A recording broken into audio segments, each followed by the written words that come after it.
मेरी एक फ्रेंड है दिल्ली प्रदेश में, मेरी उनसे बात हो रही थी। जब ये इलेक्शन के टाइम पे चीफ मिनिस्टर को चुना जा रहा था 3 स्टेट्स में, जब बम्पर जीत के बाद में, तो मैंने उनसे बोला कि जब नाम धीरे-धीरे करके छन-छन के बाहर आने लगे, तो मैंने उनसे बोला कि दी अ, मैं और आप भाजपा के कार्यकर्ता हैं और बहुत एक्टिव हैं हम लोग, और कल को अगर हमारा भी नाम प्रपोज कर दिया जाता है सीएम बनने के लिए कि नंदिता जी मिश्रा आप आइए सीएम यहाँ स्टेट की बनिए, और आपका भी नाम जब लेकर के आ जाते हैं कि आइए आप यहाँ की सीएम बनिए, तो we should not be surprised, क्योंकि मोदी जी कहाँ से किसको चुन करके बाहर ले आएंगे आपको नहीं पता है। ये मैंने मजाक में बोला था, इसको प्लीज सीरियसली मत लीजिएगा, लेकिन ये ऐसा है, ये फैक्ट है।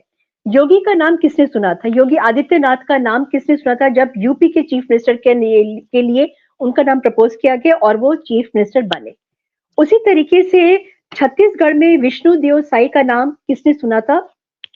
मेरे ख्याल से वहां पर भी किसी ने बहुत ज्यादा ध्यान नहीं दिया होगा इस नाम के लिए। उसके बाद राजस्थान में बने हैं भजनलाल शर्मा, जिनकी जगह पे वसुंधरा राजे सिंधिया का नाम बहुत जबरदस्त चल रहा था, और साथ में एक वो स्लोगन जो था पहले था 2017 में कि मोदी तुझसे बैर नहीं, वसुंधरा तेरी खैर नहीं। उसके बाद भी भजनलाल शर्मा का नाम सामने आया है, और मध्य प्रदेश में मोहन यादव को मोदी जी लेकर के आए हैं। किसने सुना था इनके बारे में? इन्हीं सब लोगों के बारे में बात करने के लिए बहुत हॉट टॉपिक है और बहुत सरप्राइजिंग और बहुत एक्साइटिंग टॉपिक है, मैंने सूद सर को इनवाइट किया है।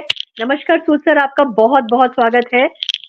नमस्कार नमस्कार, शुक्रिया सर, हम सीधे राजस्थान की बात करते हैं। राजस्थान में वसुंधरा राजे सिंधिया की अगर हम बात करें तो उनका नाम बहुत आगे चल रहा था, और उन्होंने बहुत कोशिश किया था आर्म ट्विस्ट करने के लिए मोदी जी की और अमित शाह जी की, लेकिन अंत में उनको एक चिट थमा दी गई थी राजनाथ सिंह जी के बगल में जब वो बैठी थी, तो एक चिट थमाई गई थी जिसको पढ़ करके शायद उनके चेहरे का रंग उतर गया था और उनकी हंसी जो है वो फेक हो गई थी।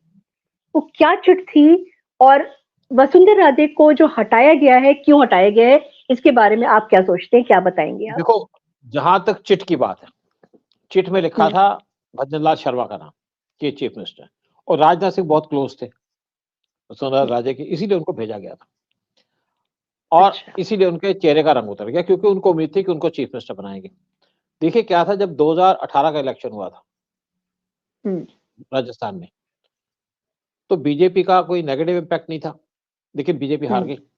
बीजेपी हार गई क्योंकि जो वसुंधरा राजे के जो कैंडिडेट थे उनको पीएम मोदी ने या शाह ने काट दिया था, और इसलिए वहां पे बीजेपी हार गई, और उसके बाद वहां पे कांग्रेस की गवर्नमेंट बन गई। जो 5 साल का रूल था कांग्रेस का, टोटली डिस्ट्रक्टिव था, देश के लिए भी, हिंदुओं के लिए भी, और पूरी स्टेट के लिए भी। मुसलमान पत्थर फेंकते थे, किसी की गर्दनें काट दी जाती थी, और बहुत कुछ हुआ। यानी कि हिंदुओं का सत्यानाश करने की कोशिश की गई थी गहलोत सरकार के द्वारा, और लोगों में गुस्सा भी था। तो जब अब इलेक्शन हुआ, इससे पहले जो विजय राजे सिंधिया थी उनको इग्नोर किया गया, उनको आगे नहीं लाने दिया गया, और जानबूझ के ये मोदी शाह की चाल थी, या उनकी एक स्ट्रेटेजी थी, क्योंकि वो जब चीफ मिनिस्टर थी गुजरात राजस्थान की, तो वो कहती थी मैं मोदी से सीनियर हूं, और उनके डिक्टाट मानने को तैयार नहीं थी, और साथ में कभी वो दिल्ली आकर के पीएम मोदी से नहीं मिली, जबकि एक स्टेट के चीफ मिनिस्टर और बीजेपी पार्टी के स्टेट के जो चीफ मिनिस्टर हैं उनकी एक ड्यूटी बनती थी, रिस्पॉन्सिबिलिटी बनती थी पीएम से मिलना, कभी नहीं मिली, कभी गई नहीं। तो जो इगोइस्ट आदमी हो और जो अपने पर्सनल इंटरेस्ट देखता हो, उसको पीएम मोदी पसंद नहीं करते, और पसंद करना भी नहीं चाहिए, क्योंकि आप जब काम कर रहे हैं पब्लिक का, स्टेट का काम कर रहे हैं, तो आपको सबके बारे में सोचना चाहिए। और दूसरी वसुंधरा राजे के बारे में बात है कि वो 8 बजे के बाद किसी को अटेंड नहीं करती, ना फोन अटेंड करती है, ना कुछ है। मतलब राजे महाराजों की जिंदगी बिताना चाहती है। अगर आपके किले में स्ट्राइक भी हो जाए, कोई घुस भी जाए, कोई अटैक हो जाए, तब भी उनको फर्क नहीं पड़ता। लेकिन किला तो चला गया, राजवाड़े चले गए, लेकिन अब आप चीफ मिनिस्टर हैं, पब्लिक की सेवा करने के लिए बैठे हैं, आप किसी को सुनना नहीं चाहती 8 बजे के बाद। मोदी रात को भी जागते हैं, पीएम मोदी भी रात को जागते हैं, और इंदिरा गांधी भी रात को जागा करती थी जब उनको जगाया जाता था। तो जो लोग देश का सोचते हैं वो 24 घंटे काम करते हैं, और पीएम मोदी इसी टाइप के लोग चाहते हैं जो 24 घंटे काम करें। जो 10 घंटे काम करे, 8 घंटे काम करे, उनकी इनको जरूरत नहीं है। आपने अगर 8 या 10 घंटे काम करना है तो आप बाबू की नौकरी करिए। अगर आपने स्टेट की का भार संभालना है तो आप 24 घंटे रहिए, क्योंकि आपकी बड़ी स्टेट है, बड़ी रिस्पॉन्सिबिलिटीज है। यूपी में अगर किसी जगह के अंदर रात को ट्रैफिक जाम हो जाता है तो सीएम योगी का फोन चला जाता है कि देखो भाई क्या हो रहा है नहीं। अब जब यहाँ पे बालाकोट स्ट्राइक हुई तो पीएम मोदी जाग रहे थे, अजीत डोभाल जाग रहे थे, आर्मी के लोग जाग रहे थे, एयरफोर्स के लोग जाग रहे थे। और जब भी कोई इंपॉर्टेंट बात होती है तो जागते हैं। जब 84 के अंदर आपके गुरुद्वारे के ऊपर, गोल्डन टेम्पल के ऊपर आर्मी घुसी तो इंदिरा गांधी भी जाग रही थी, या उनको जगाया गया। लेकिन अगर आप कहते हैं कि मैं जागूंगी नहीं, मेरा तो 8 बजे के बाद कोई दूसरा काम होता है, तो ऐसों की जरूरत नहीं है। अब हुआ क्या कि शुरू में तो इनको साइडलाइन कर दिया गया, लेकिन बाद में तो इनकी एक स्टेटमेंट भी आई कि मैं सोचती हूँ कि मैं पॉलिटिक्स से संन्यास ले लूं। फिर उसके बाद इनको स्टेज में लाया गया, सेंटर स्टेज में खड़ा कर दिया गया। ये कुछ लोग कहते थे राजस्थान के अंदर कि वसुंधरा राजे को लेट लाया गया। इनका अभी भी इन्फ्लुएंस है, इन्फ्लुएंस की बात नहीं है, इन्फ्लुएंस इनका काफी कुछ है। कुछ लोग राजवाड़े की अभी भी बड़े चमचागिरी करते हैं, सब कुछ करते हैं। तो इनको जब लाया गया और इनको लगा कि मैं चीफ मिनिस्टर बन जाऊंगी, तो यहाँ पे बहुत से नाम आए, बाबा बालकनाथ का भी नाम आया बीच में। लेकिन उस टाइम पे इन्होंने अपने पास अपने एमएलए को बुलाना शुरू कर दिया, पार्टियां शुरू कर दी जो इनके गुट को बिलोंग करते थे, और इनके गुट के लोगों को शुरू में इग्नोर किया गया। लेकिन बाद में बहुत से लोगों को इनको टिकट भी दे दी गई। और जब यहाँ पे सिलेक्शन का काम हो रहा था, 2 स्टेट में हो गए, इनका रह गया तो इनको समझाने की कोशिश की गई, पूछा इनसे कि क्या आप काम करोगे इस तरीके से। अल्टीमेटली इन्होंने शर्मा जी का नाम दे दिया। और शर्मा जी, मुझे लगता है कि पहले इनका नाम बहुत हाई कंसिडरेशन में था, क्योंकि ये बिलोंग करते भरतपुर को और भरतपुर से जीत नहीं सकते थे, इसीलिए इनकी कॉन्स्टिट्यूएंसी चेंज कर दी गई और इनके साथ 2 डिप्टी सीएम बना दिए गए, ताकि हर एक कास्ट को रिप्रेजेंट किया जा सके। और वसुंधरा राजे को इग्नोर कर दिया गया, क्योंकि इनको आदमी वो चाहिए जो सेंटर के एजेंडे पे काम करे या बीजेपी के एजेंडे पे काम करे और अपनी पर्सनैलिटी को अलग रखे, यानी कि अपनी पर्सनैलिटी को इम्पोज ना करे। अब इनको डर था कि अगर हमने वसुंधरा राजे को चीफ मिनिस्टर बना दिया तो वो 2024 के अंदर मोदी को टारगेट करेंगी, यानी कि नुकसान पहुंचाने की कोशिश करेंगे, क्योंकि मोदी और शाह को इनके ऊपर भरोसा नहीं। नुकसान तो अब भी पहुंचाएंगे, लेकिन जब इनके पास पावर नहीं होगी तो नुकसान इतना नहीं पहुंचा सकते। और हो सकता है कि तब तक सेंट्रल गवर्नमेंट इनको सेंट्रल कैबिनेट के अंदर ले ले मोदी, ताकि इनको राजस्थान से दूर रखा जाए।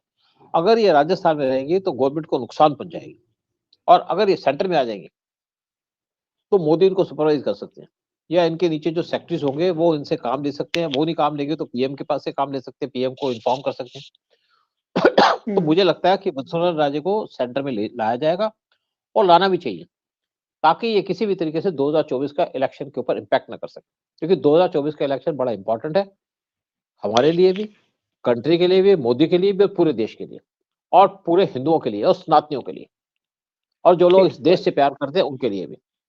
तो इसीलिए वसुंधरा राजे को साइड पे कर दिया गया, और इसीलिए मुझे लगता है कि उनको दोबारा से कैबिनेट में लाना चाहिए। और जितना आप देखिए ना, यहाँ पे जब इलेक्शन हुए 3 स्टेट के अंदर, तो बहुत से मिनिस्टर्स और एमपीज उनको वहां भेज दिया गया रिजाइन करके कि आप जाइए, और जो लोग हार गए उनको अगली टिकट नहीं मिलेगी, और जो लोग वहां पे जीत गए एमपीज उनको वहां पे मिनिस्टर बना दिया जाएगा। तो उनका सेंटर से पत्ता साफ, क्योंकि शायद सेंटर के अंदर ज्यादा काम नहीं कर पा रहे थे, स्टेट में कर पाएंगे। तो ये हुई बात पूरे राजस्थान की और भाजपा की जगह के अंदर। मोदी जी की एक स्ट्रैटेजी है जो उन्होंने बहुत क्लियर कट ये बोल के रखा हुआ है कि परिवारवाद को वो बिल्कुल भी सपोर्ट नहीं करते हैं, और यही चीज वसुंधरा राजे सिंधिया जी शायद लेके आना चाहती थी अपने बेटे दुष्यंत को भी फॉरवर्ड आगे करके। और बीच में शायद मुझे याद नहीं, शायद उनका कोई वीडियो आया था कहते जहाँ पे दुष्यंत सिंह ने बहुत दंगा भी शायद किया था, बहुत हाई हैंडेड अपना बिहेवियर दिखाया था उन्होंने, और वो भी मेरे ख्याल से did not go very well down to the message, was not very nicely given to Modi ji and to Amit Shah ji. और मेरे को लगता है कि this was one thing which also went against Vasundhara Raje Scindia ji. देखिए वो तो बिल्कुल होगा जी, देखिए देखो वो होगा, लेकिन मुझे लगता है जो मेन चीज थी वो दूसरे इश्यूज थे कि 2024 का इलेक्शन, और ये उसमें क्या क्या रोल प्ले कर सकती हैं इनका कोई पॉजिटिव रोल नहीं देखा जा रहा था, नेगेटिव रोल। बिल्कुल। Thank you so much Sood sir, it was a short video क्योंकि वसुंधरा राजे सिंधिया दूसरा वो नाम नहीं, जी दूसरा कहो तो हम बाकी भी कर लेना थोड़ा सा आपका मध्य अच्छा हाँ, प्रदेश अरे का, बिल्कुल बिल्कुल सर, बिल्कुल सर, मोस्ट वेलकम सर। उसमें छोटा छोटा। हाँ, मध्य प्रदेश में मोहन यादव जी जो आए हैं, जो मामा जी को सुपरसीड करके आए हैं, उनके बारे में आप क्या बोलेंगे? क्योंकि मामा जी ने भी बहुत बैटिंग, मुझे लगता है बहुत इमोशनल बैटिंग किया था लास्ट तक आते आते, अपनी बहनों का भाई बन करके सब काम उन्होंने किया है। No doubt about this thing कि उन्होंने एक बीमार मध्य प्रदेश को बहुत अच्छे डेवलप्ड स्टेट की तरफ वो लेकर गए हैं। लेकिन लास्ट मोमेंट पे आकर के वहां पे मोहन यादव जी को चीफ मिनिस्टर बना दिया गया। देखो बात क्या है कि मध्य प्रदेश के अंदर कहा जा रहा था कि इस टाइम पे बीजेपी हार जाएगी, और यहाँ पे कुछ आपस में डिवीजन भी थे। और जरूर शिवराज चौहान अच्छे लीडर थे, बहुत काम किया इन्होंने, लेकिन ये ऑफेंसिव नहीं हो पाए, क्योंकि जो वहां मेन प्रॉब्लम थी, मुस्लिम की प्रॉब्लम थी, वहां पे कन्वर्शन हो रही थी, वहां पे मुस्लिम पत्थर फेंक रहे थे, तो ये ज्यादा इफेक्टिव नहीं हो पाए, उसको प्रॉपरली कंट्रोल नहीं कर पाए। शायद ये इनके खिलाफ गया। और देखिए कोई ये तो है नहीं ना कि आप वहां पे 18 साल चीफ मिनिस्टर थे तो आप जिंदगी भर चीफ मिनिस्टर रहोगे। बिल्कुल, किसी और को भी तो चांस चाहिए ना। और ये सेटिस्फाइड है कि आप 18 साल रहे, आपने बड़ा काम किया, आपने जान लगा के काम किया, लेकिन कुछ चेंज चाहिए। आपने जो काम कर लिया ना, वहां पे चेंजेस चाहिए। 2024 का इलेक्शन भी चाहिए। अब जैसे इन्होंने कहा मैं दिल्ली नहीं जाऊंगा, बड़ी अच्छी बात है, और हो सका तो इनको गवर्नमेंट शायद वहां पे यूज करेगी मध्य प्रदेश के अंदर, और वहां के जो चीफ मिनिस्टर है वो इनकी एडवाइस भी लेंगे, जो मोहनलाल यादव है। लेकिन मैं सोचता हूँ कि मोहनलाल यादव ही क्यों, क्या है इनकी खासियत? देखिए पीएम मोदी की खास आंख है, आंख रखते हैं लोगों के ऊपर कि क्या चाहिए, इससे मैं क्या ले सकता हूँ। और मोहनलाल यादव को सिलेक्ट करने का, एक तो ये नॉर्मल परिवार को बिलोंग करते हैं, और दूसरी बात है इनके वीडियो आया, इन्होंने कहा भी आप यहाँ पे नमाज पढ़िए, कोई इशू नहीं है, आप यहाँ पे अपने धर्म को निभाइए, कोई बात नहीं है, आपको यहाँ पे जो मुसलमान अपने रास्ते में निकालते हैं वो करिए, कुछ बात प्रॉब्लम नहीं है, लेकिन यहाँ पे उल्टी हरकत मत करिए, पत्थर मत फेंकिए किसी के ऊपर, तो छोड़ूंगा नहीं। तो इन्होंने जो स्टेट मैसेज दिया, जो शिवराज चौहान नहीं दे पा रहे थे, वो एक स्टेट मैसेज चला गया दंगाइयों को कि सुधर जाओ। आजान, हाँ आजान का माइक भोपू जो है वो नहीं चलेगा हाँ, रिलीजियस प्लेस पे। हाँ, तो बेसिकली क्या है कि आप करिए किसी फॉरेन कंट्री के अंदर, जहाँ इस्लामिक कंट्री है, वहां पे भी आपके ये नहीं चलते, अजान चल के आप बिल्कुल, आपके हाँ, इवन सऊदी में नहीं चलता, तो आप रहिए, बड़ा कुछ है। और कोई हिंदू गलती करते हैं तो हिंदू पे भी कंट्रोल करना चाहिए। अब दूसरी बात क्या है, मोहनलाल यादव को लाने की, देखिए ऐसा है कि यादवों की बहुत ज्यादा सही है यूपी और बिहार के अंदर, अखिलेश यादव हो गए या लालू यादव जैसे हो गए, इनकी तूती बचती है, और जो यादव है इनको सपोर्ट करते हैं, और ये माना जाता है 80% यादव इन लोगों के साथ है। बाकी ओबीसी बीजेपी के साथ है, या 60% होंगे इनके साथ, काफी परसेंट चलती है। अब मोहनलाल यादव को लाने का क्या पर्पज है कि यादवों को एक मैसेज देना कि हम यादवों की केयर करते हैं, परवाह करते हैं उनकी, ये बीजेपी का मैसेज है। और मोहनलाल यादव, इनको इफेक्टिवली यूज किया जाएगा अगले लोकसभा इलेक्शन के अंदर यूपी और बिहार में, ताकि अखिलेश यादव को काउंटर किया जा सके और साथ में लालू यादव को काउंटर किया जा सके। क्योंकि बिहार के अंदर जो कुछ यादव वो ये कहते हैं कि लालू ने तो हमारी इमेज खराब कर दी, जोकरों की तरह बात करता है, तो बीजेपी दिखाएगी कि उनके पास एक समझदार यादव है जो चीफ मिनिस्टर मध्य प्रदेश का। और इसीलिए मोहनलाल यादव को लाया गया, ताकि 2024 के इलेक्शन में यूपी और बिहार के अंदर यादवों को इन्फ्लुएंस को कम किया जा सके और वो बीजेपी की तरफ शिफ्ट हो जाए। और यही पर्पज है मोहनलाल यादव को लाने का, और वहां पे जो दंगाई काम कर रहे हैं मध्य प्रदेश के अंदर वो बंद हो जाए, या योगी की तरह जैसे किया है बुलडोजर चलेगा उनके ऊपर। ये इनका आपने क्लियर मैसेज है। वैसे हाँ, आपने बिल्कुल सही बात बोली सर कि यादवों की जो यादव क्लैन की इमेज को अखिलेश यादव की फैमिली ने, अखिलेश यादव ने और लालू प्रसाद यादव की फैमिली ने सच में एक लाफिंग स्टॉक बना के रखा हुआ है। मतलब इतने पढ़े लिखे लोग होने के बाद में भी अगर हमारे सामने सिर्फ सबसे पहले जो नाम आते हैं, ये जो फेस आता है वो आता है लालू प्रसाद यादव का, या मुलायम सिंह यादव का, या फिर अखिलेश यादव का, एंड डेफिनेटली इसका खामियाजा एजुकेटेड यादव भुगतता है। देखिए ऐसा, वो तो एक जोकर टाइप थे लालू यादव, जोकरों टाइप बात करते हैं, फिर चारा घोटाले फंसे हुए और बात करते हैं ईमानदारी की। और अखिलेश क्या है, ये नाक से बोलता है, उससे कुछ लोग इनसे परेशान भी, यादव ही, यार ये नाक से बोलता है, हमारी बेइज्जती होती है।